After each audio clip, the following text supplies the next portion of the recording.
करते रहेंगे। सुनील शुक्ला जी। धन्यवाद राजीव जी। नहीं, पत्रकारों को नोटिस देने का जो ये तरीका है बहुत लोकतांत्रिक तरीका नहीं है, किसी लोकतांत्रिक देश में होता नहीं है। इतने सालों से हम पत्रकारिता हम लोग भी देख रहे हैं और अपने पूर्वजों को पढ़ते रहे हैं। कभी सुनाई नहीं पड़ता था कि किसी पत्रकार को नोटिस दे दिया जाए। और ये तो हम अडानी साहब के मामले में नीलांजन साहब को जो नोटिस मिली थी और मुकदमे दर्ज हुए तो सबके सामने है ही है। खैर, ये जो सतपाल मलिक जो बात कर रहे हैं, सतपाल मलिक कोई हल्के फुल्के व्यक्ति तो है नहीं, एक अनुभवी राजनेता इस देश के हैं और पूरा जीवन इन्होंने खपा दिया है अपनी राजनीति में। राजनीति भी वह 5 जोड़ी कुर्ता पजामा के साथ करते हैं, ऐसा भी नहीं कि उन्होंने कोई रियासत खड़ी कर ली हो, कोई उन्होंने इन्वेस्टमेंट किया हो इस अपने राजनीतिक गतिविधियों में।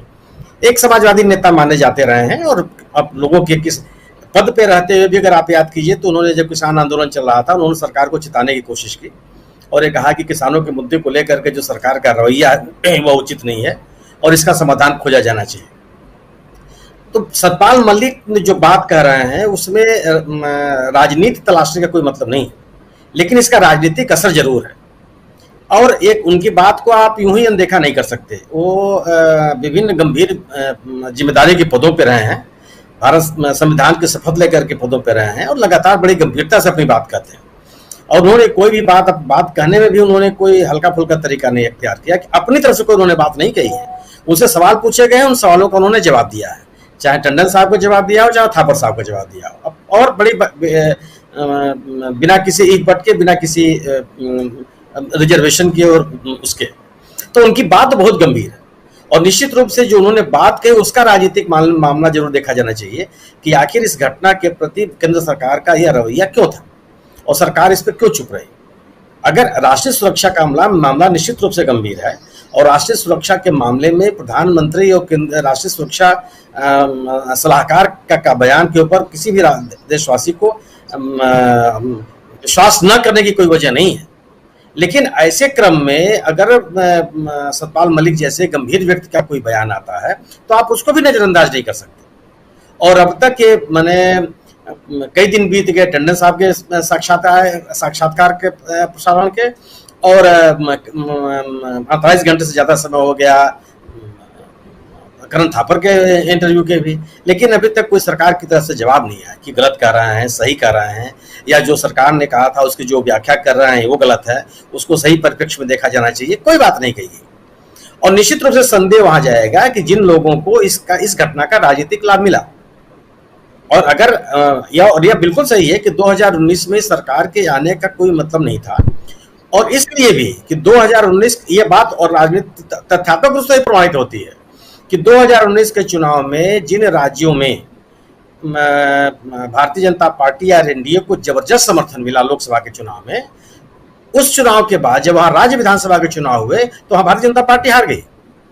आप महाराष्ट्र को देख लीजिए, आप हरियाणा को देख लीजिए और आप झारखंड को देख लीजिए, ये सत्ता में नहीं आ पाए, वहां किसी तरह से जीत पाए हरियाणा में, जबकि उसके पहले में कितना जबरदस्त उनको जन समर्थन मिला था।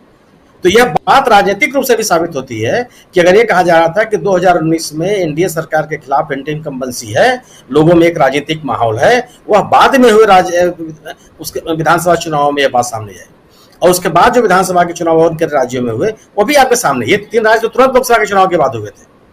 यह निश्चित रूप से गंभीर विषय है और सबको, पूरे देशवासियों को सोचने के लिए के लिए विवश कर रहा है कि आखिर क्या राजनीतिक सफलता हासिल करने के लिए अपने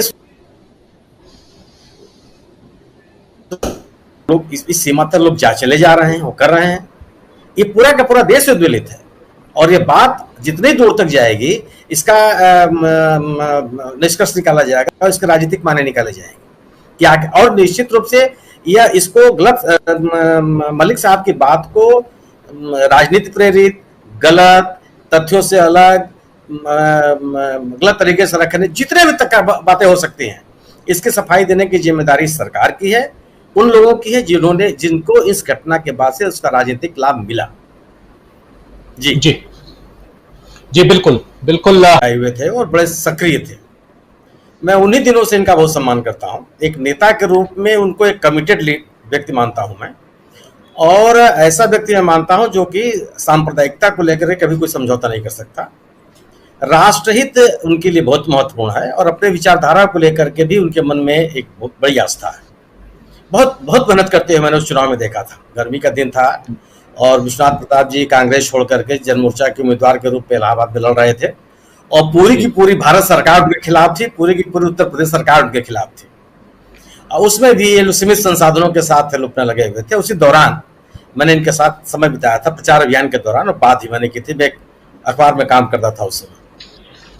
मैं यह विश्वास पूर्वक कर सकता हूं कि राजनीतिक लाभ के लिए सतपाल मलिक इस तरह की बात नहीं कर सकते।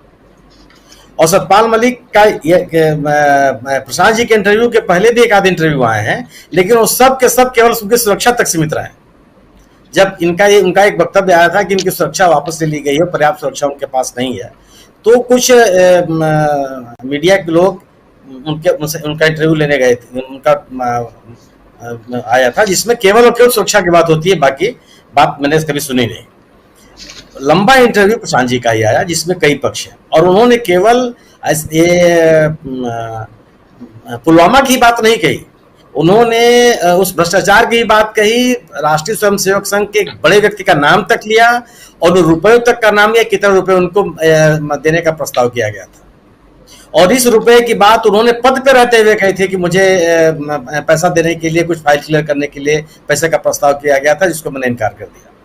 और उस समय उन्होंने किसी का नाम नहीं लिया था, लेकिन इस बार उन्होंने नाम लिया बाकायदे प्रसाद जी के इंटरव्यू में। इसके अलावा अडानी के मुद्दे पर उन्होंने साफ साफ कहा कि प्रधानमंत्री जी को भ्रष्टाचार को लेकर के कोई उनके मन में गंभीरता नहीं है। एक बहुत स्पष्ट रूप से उन्होंने ये बात कही है। यह तो मुझे स्वीकार करने में सुविधा होगी कि उन्होंने किसी राजनीतिक कारण से इंटरव्यू दिया है, राजनीतिक लाभ के लिए इंटरव्यू दिया है। मुझे लगता है कि जो उनकी प्रतिबद्धता है, एक देश के बारे में सोचने वाले राजनेता के रूप में जो उनकी छवि है, उनके कारण जब उनसे बात पूछी गई, जब अवसर आया, और तो उन्होंने बातें कही। और उन्होंने किसी मेरी जानकारी में यही, मैं कुछ लोगों से पूछा तो उन्होंने किसी को बुला के इंटरव्यू नहीं दिया कि आप आइए मेरा इंटरव्यू लिए, मैं कुछ कहना चाहता हूँ। लोग ये बात उठी, लोग उनके पास जाने लगे, जितने लोगों ने सवाल किए उसका उन्होंने जवाब दिया। अब तरह तरह के इंटरव्यू सामने आ रहे हैं। तो दूसरी चीज उन्होंने ये भी साफ साफ कर दिया, आप याद कीजिए कि जब किसानों का आंदोलन चल रहा था तब उन्होंने खुलकर अपनी बात कही थी, और उन्होंने कहा था किसानों के साथ जो सरकार कर रही है ठीक नहीं है। और उन्होंने कहा कि प्रधानमंत्री से भी मैंने कहा कि आप किसानों को हल्के नहीं लिया, उनकी मांगों को हल्के से नहीं लिया जाना चाहिए, उनकी अनदेखी नहीं की जानी चाहिए। तो एक ऐसे नेता के रूप में, उनकी भले राजनीतिक उपलब्धियां उस तरह से ना रही हो जो किसी को दिखाई पड़े, लेकिन एक मजबूत नेता और अपनी बात कहने के लिए सक्षम नेता के रूप में, तार्किक तरीके से कहने वाले नेता के रूप में रही है और अपनी बात वो कहते रहे हैं। इस इंटरव्यू के बाद भी उन्होंने कहा कि मैं चुनाव नहीं लड़ूंगा, मुझे कोई राजनीतिक महत्वाकांक्षा मेरी नहीं है, लेकिन मैं कांग्रेस के पक्ष में प्रचार करूंगा, ये उन्होंने कहा। कांग्रेस के पक्ष में प्रचार की बात केवल यही है कि चूंकि भारतीय जनता पार्टी के साथ मजबूती से लड़ती हुई राष्ट्रीय स्तर पर एक पार्टी है और वो उसके खिलाफ वो प्रचार करेंगे, भारतीय जनता पार्टी के खिलाफ प्रचार करेंगे, उम्मीदवारों के पक्ष में वो बात करेंगे। अगर ये बात उन्होंने, अगर इतनी तरह इंटरव्यू उन्होंने सरकार के ऊपर उन्होंने हमले किए हैं, तो यह बात कहनी भी चाहिए। ये गुलाम नबी आजाद की तरह से, जो गुलाम नबी आजाद की बात क्यों खारिज कर दिया जनता ने? मैं जानता तो सब कुछ, मैं बताऊंगा कुछ नहीं, तो अपनी जानकारी अपने पास रखिए। आप माहौल क्यों बना रहे हैं? मैं इनके बारे में जानता हूं, मैं उनके बारे में जानता हूं, मैं यहां भी गया था, मैं वहां भी देखा हूं, लेकिन बताऊंगा मैं कुछ नहीं। क्यों इसके उल्लेख का क्या मतलब हुआ? गोया कि आप किसी के खिलाफ एक हथियार बनने का प्रयास कर रहे हैं, या आप यूज हो रहे हैं। यह एक देश के हित में सोचने वाला एक नेता का वक्तव्य नहीं है। आज जो सतपाल मलिक साहब कह रहे हैं, उनके लिए राजनीतिक हित महत्वपूर्ण नहीं है, उनके लिए देश हित महत्वपूर्ण है। और इसी देश हित को लेकर के यह उस पीढ़ी के नेता हैं जो देश हित के लिए ही आगे बढ़े हैं, राजनीति में आए हैं। अन्यथा ये भी उन्हीं नेताओं में इनकी गिनती होती जो आज इनके ईडी, सीबीआई और एनआईए दुनिया घूमती रहती है, कहाँ कहाँ संपत्ति रखे हुए हैं। इनके पास आओ, उनके ट्रेजरी में दो जोड़ी कुर्ता पजामा रखा है, लेके चले जाओ। अब आपको टंडन जी ने बताई दिया कि आप देख करके नहीं बता सकते हैं कि सतपाल मलिक जैसा वहां नेता रहा है। सतपाल मलिक एमपी रहे हैं, सतपाल मलिक कई राज्यों के राज्यपाल रहे हैं, चरण सिंह और विश्वनाथ प्रताप सिंह जैसे नेताओं के साथ उन्होंने काम किया है और बड़ी ईमानदारी के साथ किया। कभी इनके निष्ठा को लेकर कभी भ्रष्ट हुई नहीं है। तो यह इनके द्वारा जो उल्लेख किया गया है, इसका बहुत राजनीतिक मान्य होगा, इसका संदेश बहुत दूर तक जाएगा। अभी तक जो उन्होंने राष्ट्रीय स्वयंसेवक संघ के जिस नेता के ऊपर आरोप लगाया, आज तक उसके बारे में कुछ नहीं बोल पा रहे हैं कि गलत है, सही है, क्या है, कैसे है, और कैसे खारिज कर सकते हैं आप? अगर वो चीजें थी, वो घटनाएं घटी हैं, उस तरह के प्रस्ताव बने थे, किसी निजी कंपनी का उससे लाभ होना था, और इतने दिनों तक मामला पेंडिंग रहा और राज्यपाल ने उसको खारिज कर दिया, तो महत्वपूर्ण बात तो है ही है। धारा 370 खत्म होने के बाद जम्मू कश्मीर की पहली महत्वपूर्ण घटना थी जिसने पूरे देश की राजनीति को प्रभावित किया, और उस समय राज्यपाल ने जब से गंभीरता से बात कही तो किसी ने अनसुना कर दिया। लेकिन तब तक वाकई अमलेंदु जी सही कर रहे हैं कि ये किस तरह का माहौल बन गया था कि उस समय अगर आप बोलने का प्रयास करते कोई सुनता नहीं आपको। एक अलग तरह का परिवेश पूरे देश में बना हुआ था, लेकिन आज लोग तमाम बिंदुओं पर सोचने के लिए मजबूर हैं। अगर विपक्षी दलों ने भ्रष्टाचार को मुद्दा बनाया, अगर विपक्षी दलों ने राष्ट्रहित को मुद्दा बनाया, अगर विपक्षी दलों ने राष्ट्रहित की अनदेखी करने का मुद्दा बनाया, अगर विपक्षी दलों ने किसानों की अनदेखी का मुद्दा बनाया, तो एक माहौल बना हुआ है कि सरकार इस देश के गंभीर विषयों के प्रति गंभीर नहीं है, वह केवल अपने राजनीतिक हित रहित कर रही है। इसलिए उनकी बात का असर बहुत ज्यादा हो गया है। और बिल्कुल ऐसा ही है कि दूसरा पुलवामा है जिसका बड़ा व्यापक राजनीतिक असर होगा। जी बिल्कुल आना चाहता हूं मीनू जी, और फिर क्लोजिंग कमेंट के लिए, फाइनल कमेंट के लिए श्रवण गर्ग जी आपके पास आता हूं। मीनू जी।